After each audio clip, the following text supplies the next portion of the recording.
राधे कृष्ण दोस्तों, मेरे चैनल इंद्राणी का इंद्रधनुष में आप सभी का स्वागत है। छठ पूजा हर वर्ष दिवाली के 6 दिन बाद कार्तिक मास के शुक्ल पक्ष की षष्ठी तिथि को बहुत ही धूमधाम से पूरे भारत में मनाया जाता है। सूर्य देव और उनकी छोटी बहन छठ मैया की आराधना को यह पर्व समर्पित है। बिहार में यह पर्व विशेष तौर पर बहुत हर्षोल्लास के साथ मनाया जाता है।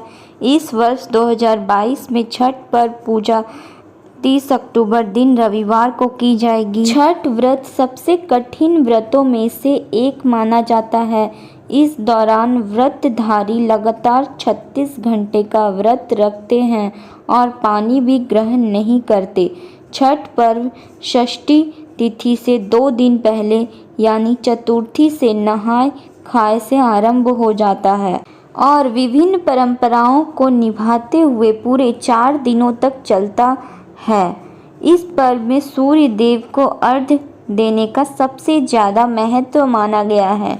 इस व्रत में भगवान सूर्य के अलावा उनकी छोटी बहन छठ मैया की उपासना की जाती है। इनके बारे में मान्यता है कि यह बड़ी ही दुलारी होती हैं और छोटी छोटी बातों पर नाराज हो जाती है। इसलिए छठ पूजा के दौरान हर बात का सावधानी से ध्यान रखा जाता है।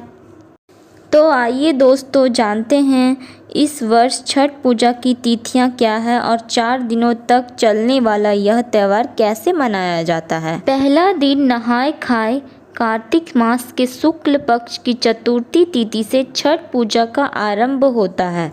इस साल 28 अक्टूबर दिन शुक्रवार 2022 को नहाय खाए का दिन रहेगा। सबसे पहले घर की साफ सफाई कर उसे पवित्र बना लिया जाता है। पूरे पर्व के दौरान घर की स्वच्छता का विशेष ध्यान रखा जाता है। इसके पश्चात छठ व्रती स्नान कर पवित्र तरीके से बने शुद्ध शाकाहारी भोजन ग्रहण कर व्रत की शुरुआत करते हैं। घर से सभी सदस्य व्रती के भोजनापरांत ही भोजन ग्रहण करते हैं। भोजन के रूप में कद्दू, चने की दाल और अरवा चावल ग्रहण किया जाता है। इसे भोग लगाकर प्रसाद के रूप में ग्रहण किया जाता है। छठ पूजा का दूसरा दिन यानी लोहंडा और खरना इस बार 29 अक्टूबर दिन शनिवार 2022 को होगा। यह कार्तिक मास के शुक्ल पक्ष की पंचमी का दिन होता है। इस दिन व्रतधारी दिन भर का उपवास रखने के बाद शाम को भोजन करते हैं। शाम के वक्त खीर का प्रसाद बनता है। इसे खरना कहा जाता है। खरना का प्रसाद के लिए आसपास के सभी लोगों को निमंत्रित किया जाता है। खरना के दिन विशेषकर गुड़ की खीर, घी लगी हुई रोटी और फलों का प्रसाद होता है। इसमें नमक या चीनी का उपयोग नहीं किया जाता है। खरना के साथ महिलाओं का 36 घंटे का निर्जला उपवास शुरू हो जाता है।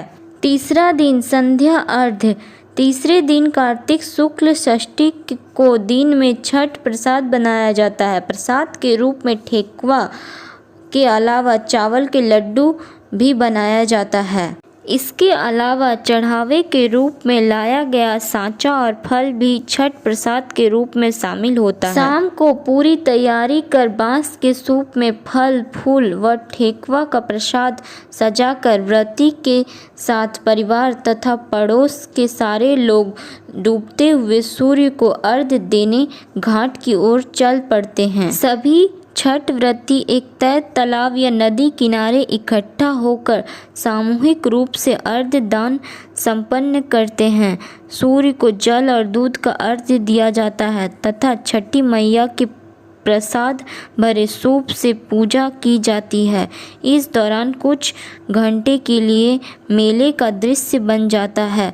संध्या अर्घ्य के बाद सब परिवार रात्रि में छठ गीत या कथा सुनी जाती है। चौथा दिन पारण सुबह का अर्घ्य। कार्तिक मास के शुक्ल पक्ष की सप्तमी तिथि को छठ पूजा के व्रत का समापन किया जाता है। इस वर्ष 31 अक्टूबर को छठ के व्रत का पारण होगा।